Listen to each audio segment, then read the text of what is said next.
Bonjour, nous sommes à Paris, we are in Paris and today we're gonna go somewhere super special, de très spécial. C'est pour les gourmands, it's for people who want to eat. Un peu d'histoire, a bit of history à Paris. So, allons-y, let's go!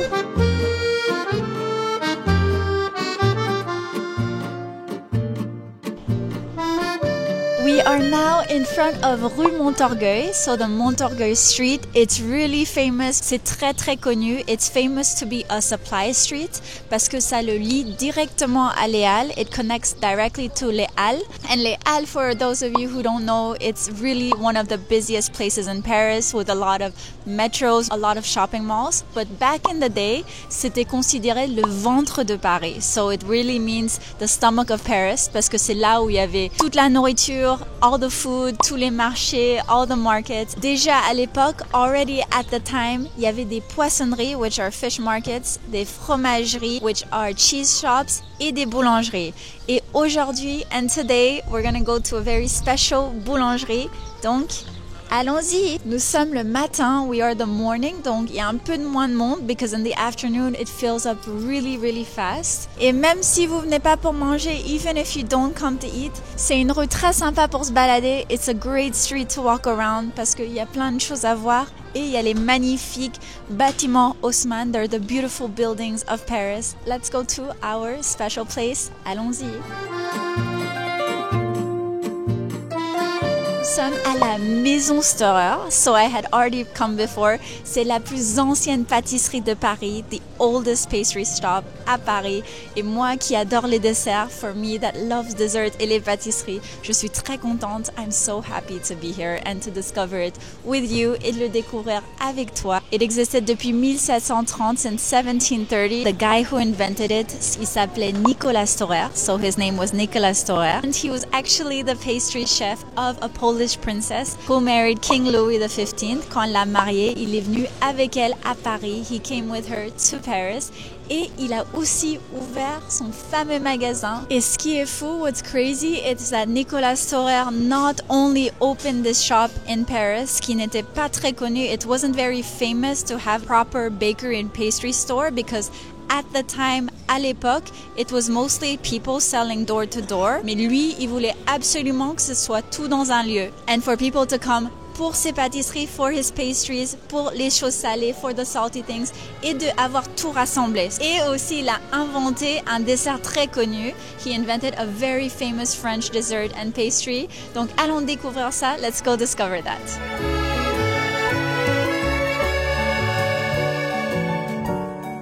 So we're in front of the very famous pastry shop store avec le gérant du magasin. Alors je suis Farid, le responsable du magasin, l'une des plus anciennes pâtisseries de Paris, même la plus ancienne pâtisserie de Paris, oui. Qui fêtera ses 300 ans dans moins de 5 ans. Oui, parce que c'était 1730. Ouais.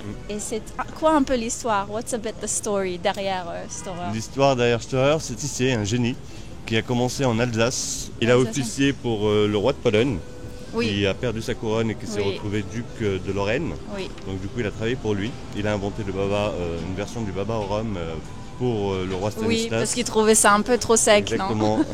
Vous connaissez parfaitement la maison. Donc, oui, c'était une brioche qu'il trouvait un peu trop sèche. Oui. Donc du coup, il a décidé de mettre un peu de vin de Malaga, un petit peu de crème pâtissière. C'était du vin d'abord et après c'est devenu... Le rhum est arrivé un peu plus tard. Okay. Et j'ai entendu dire que vous avez plusieurs desserts un peu inspirés du baba au rhum. Il y en a avec chantilly. Avec chantilly, sans chantilly. On fait également, on revisite aussi le baba original avec la crème pâtissière. Qui s'appelle l'Alibaba. L'Alibaba. On a gardé le nom d'origine. Et pourquoi ce nom? Parce que le roi Stanislas était fan des contes des mille et une nuits. Et donc du coup, quand il a goûté ce dessert qu'il a trouvé extraordinaire, il a décidé de... Voilà. On va l'appeler l'Alibaba. Et vous le vendez toujours? On le vend toujours uniquement sur commande. Super. Vraiment une histoire superbe de la maison. Oui. Et quelle pâtisserie conseillez-vous pour les personnes qui ne connaissent pas cette maison? Pour les personnes qui ne connaissent pas, donc les classiques, le baba chantilly, le Saint-Honoré, qui est un vrai classique de la pâtisserie française avec de la chantilly, crème pâtissière, petit chou caramélisé, pâte feuilletée, c'est juste divin et c'est léger en plus. Et j'ai vu aussi que vous avez du salé, genre tout ce qui est pâté. Du salé, parce que Nicolas Storer a également également inventé la bouchée à la reine. Je viens d'apprendre que le mot genre pâtissier, ça venait de pâte. Oui. Et du coup, pâte, ça voulait aussi dire le salé. Exactement, parce qu'à l'époque de Nicolas Storer, les pâtissiers ne faisaient pas que de la pâtisserie sucrée. Ils faisaient aussi pâté en croûte, tout ça. Pour le salé, que conseillez-vous? Dans le salé, tout ce qui est quiche Lorraine, bouchée à la reine évidemment. On ne va pas l'oublier. Après, on a des petits pâtés à base de viande, des petits saucissons lyonnais, une pâte briochée avec un saucisson à la pistache. Donc ça, c'est assez bon aussi. Nicolas Storer a créé aussi un concept qui n'existait pas à l'époque quand il s'est installé en 1730 ici. Et pourquoi ici? Parce que ici, il y avait toutes les calèches partaient vers Chantilly, vers Creil, d'ici. Donc c'était déjà un coin très passant, un peu comme une bande de chauffeurs de taxi. Okay. Donc, et ils voyaient vraiment le potentiel de s'installer ici. De s'installer ici parce qu'il allait avoir des clients. Et il a inventé un concept qui n'existait pas à l'époque, c'est avoir une pâtisserie où on retrouvait du sucré, du salé, de la confiserie. Oui. Alors qu'à l'époque, les pâtissiers, c'était assez séparé d'une part. Et en plus, quand ils faisaient les pâtes, les tourtes, vous aviez des petits jeunes hommes qui venaient avec des plateaux, qui allaient chez le boulanger ou chez le pâtissier prendre quelques-uns. Et ils faisaient un peu dans Paris. Il les vendait. Lui, il voulait vraiment tout faire, confectionner. Dans sa boutique pour acheter ça. Donc du coup, on a vraiment la première pâtisserie moderne dans le concept que nous avons encore actuellement, 300 ans plus tard. Oui, c'est fou qu'elle ait duré autant de temps. Et vous pensez comment ça se fait qu'elle ait vraiment duré dans le temps et que ça marche toujours aussi bien aujourd'hui? Parce qu'il était talentueux. Toutes les personnes qui ont repris derrière lui à sa mort, aussi bien ses enfants que les différents propriétaires, sont des passionnés de la pâtisserie, des passionnés de la confiserie. Et donc du coup, ils veulent perpétuer l'héritage de Nicolas Storer tout simplement. Oui. C'est quand même, gastronomiquement parlant, c'est extraordinaire. Et même l'intérieur a été refait par Paul Baudry. Exactement, l'intérieur a été redécoré vers 1860 à peu près, au moment où on a fait l'Opéra Garnier. Paul Baudry a œuvré dans ce magasin, donc pour lui donner encore plus. Oui, et tout a été vraiment bien conservé, bien gardé. Oui. Et chaque fois que je passe dans cette rue, il y a toujours autant de monde. C'est vrai. Et du coup, je pense que ça vivra encore bien plus longtemps que nous, je pense. On espère. Et c'est vraiment bien de travailler pour une maison qui apporte de l'histoire, qui apporte de la culture et qui apporte de la gourmandise. Je pense que je suis très contente aujourd'hui de parler de cette maison. Donc merci beaucoup. Qu'au mois de septembre, nous allons fêter les 300 ans du mariage de Louis XV avec Marie Lesinska. Et dans 5 ans, on va fêter les 300 ans de la maison qui sera juste ici. Il faudra que je vienne alors, absolument. Dans 5 ans, il faut revenir. Il faut revenir ici. Je pense que normalement je serai toujours à Paris, parce que j'adore Paris. Et il y a eu la reine d'Elisabeth qui est venue. Elle est passée en 2004 également. Et qui est restée longtemps. Oui, elle a fait toute la rue, elle a passé un moment. Et apparemment elle voulait venir dans ce quartier vraiment que pour la maison. Ah super. Et est-ce que vous savez ce qu'elle a goûté? Parce que on était en période de Pâques, donc du coup elle a eu pas mal de chocolat. Et il y a eu qui d'autre comme personne peut-être célèbre? Il y a des vedettes, des stars. Des vedettes qui viennent tout le temps. Nationales et internationales. Je vais garder ça. Oui. Et du coup, maintenant, la prochaine personne, ce sera vous. Merci beaucoup. Merci. Et I hope you all come to la Maison Storer.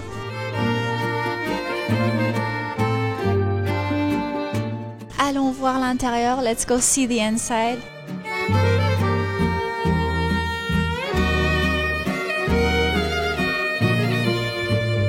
Wow, regarde-moi ce lieu magnifique. Look at the amazing art that we can see dans la pâtisserie. That's because it was done by Paul Baudry, and Paul Baudry is the same one who redesigned l'Opéra Garnier, so the Opera of Paris. Donc c'est vraiment un lieu, un monument historique that is preserved, that's preserved, et on peut l'apprécier, we can appreciate it pendant qu'on choisit nos pâtisseries while we choose our pastries.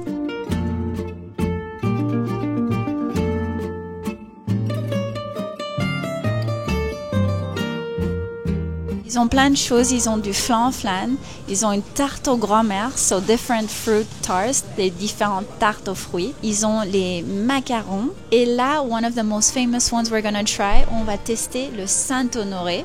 We're gonna try this one. On a le tarte framboise passion. I've been wanting to try this fruit tart for so long. Tarte framboise, raspberry and passion fruit tart. On va goûter ça, we're gonna try that.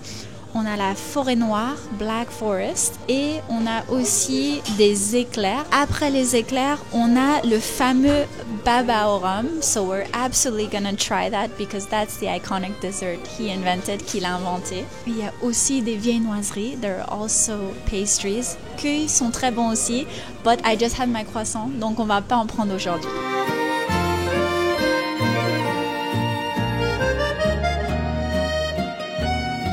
La différence, c'est celui-là avec chantilly, celui-là pas de chantilly, c'est ça? Ah, c'est ça.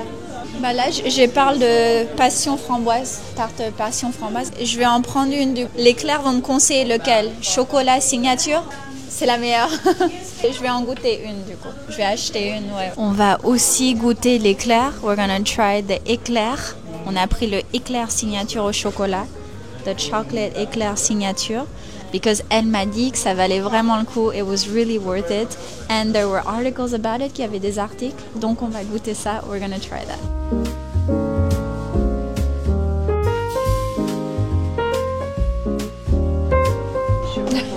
Merci beaucoup.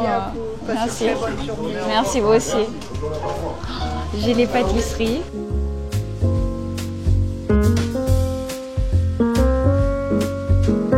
Let's look at sa pâtisserie signature, his signature pastry de Nicolas Storer.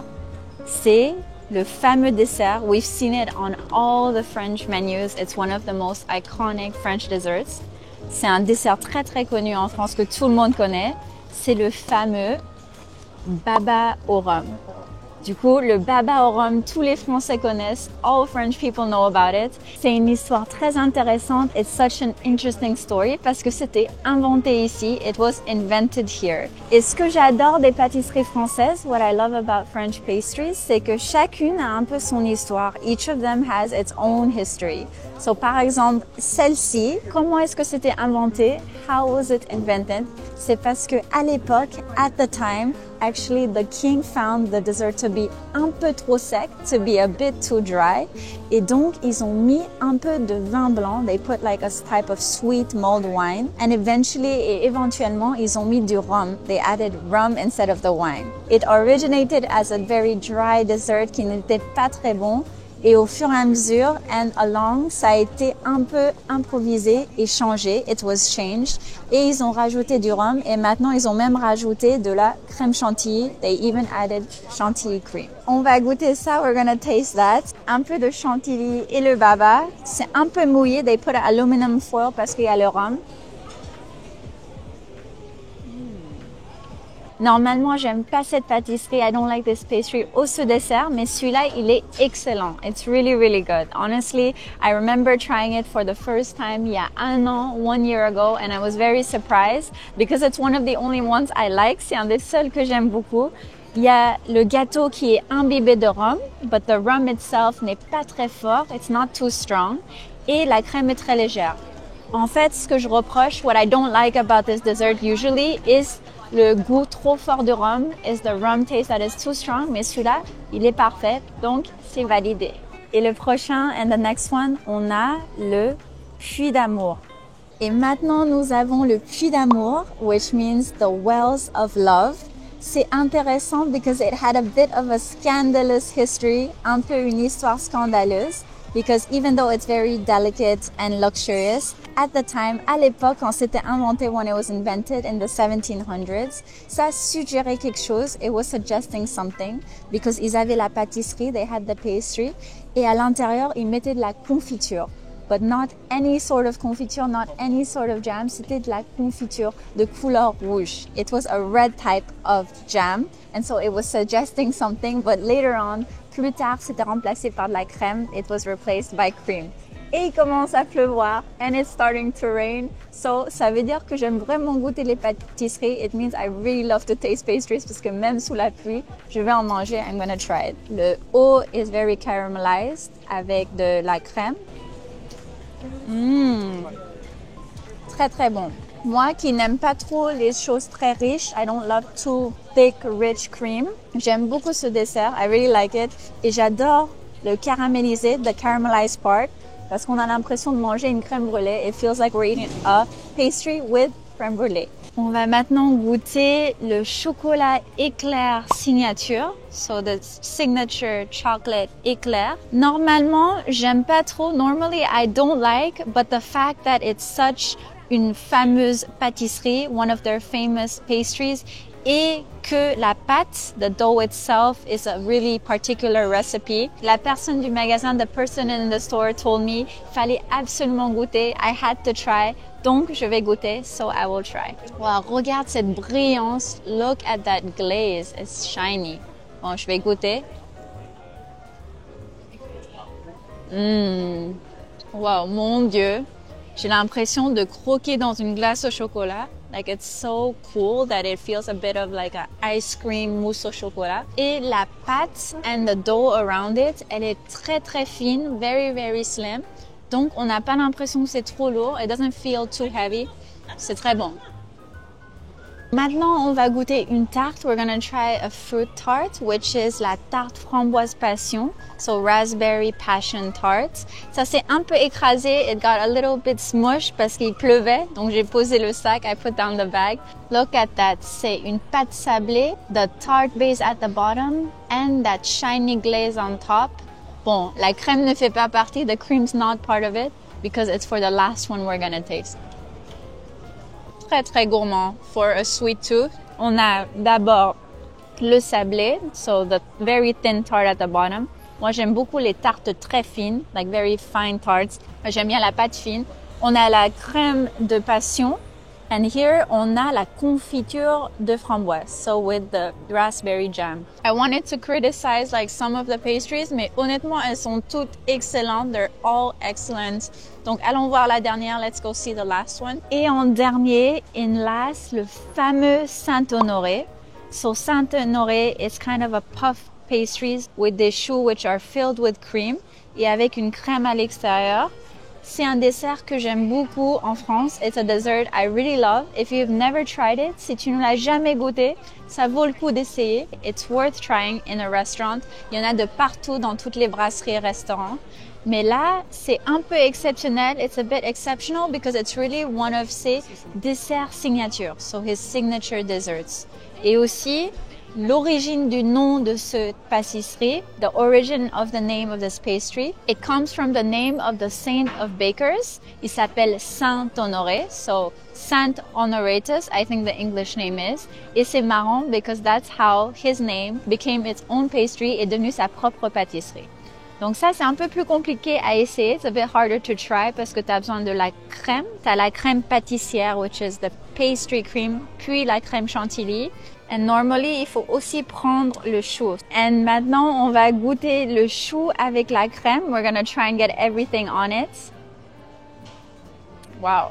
Ce que j'aime de ce dessert, what I love about this pastry and dessert, c'est qu'on a toutes les sensations. We have all the sensations. On a la pâte brisée, on a la crème pâtissière, the cream, which is a bit thicker, a bit sweeter. On a la crème chantilly qui est très légère. And on a mon favori, my favorite, which is les choux avec la crème. Et à l'extérieur, c'est caramélisé.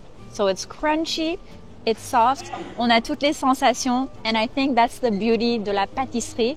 C'est qu'on peut mélanger plein de sensations et plein de goûts différents. We can mix a lot of different sensations and a lot of different tastes. Donc c'était très bon et je comprends pourquoi c'est leur signature. After trying all these different desserts, après avoir essayé toutes ces pâtisseries, personnellement, the ones that surprised me the most was le Puy d'Amour. I wasn't expecting it to like it so much. La tarte framboise passion, c'était délicieux. And I was very surprised par le éclair au chocolat, which was initially pas sur ma liste, initially not on my list, but that's when you realize que c'est toujours bien d'être surpris. It's always good to be surprised. Et il faut essayer autre chose. You can come to a place like this famous pastry store of Storer, but not have a specific list. Regarde ce qu'il y a, look at everything there is, et prends ce que tu as envie. Get what you feel like having.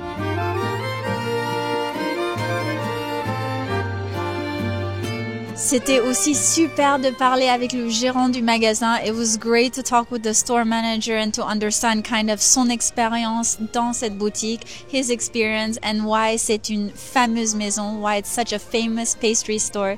J'ai absolument adoré mon expérience. I absolutely loved my experience here. Let me know if you would want me to tour more historical bakeries and cafes and spots in Paris, or if there's any that you've heard of that you would want me to go to, parce que je lis tous les commentaires, I read all the comments and I'm always keen on exploring new places à Paris. Et maintenant, il commence à avoir la queue derrière moi. There's starting to be a queue. Ça montre que c'est un endroit très passant et c'est un endroit qui vaut le coup. It's really a place that you need to add to your Paris list.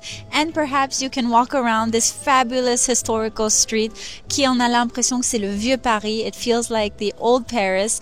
I can't wait to see you in the next French culture video and Paris neighborhood walk. We will both see you very soon in the next Paris neighborhood walk, so go ahead and subscribe. Merci beaucoup et à bientôt!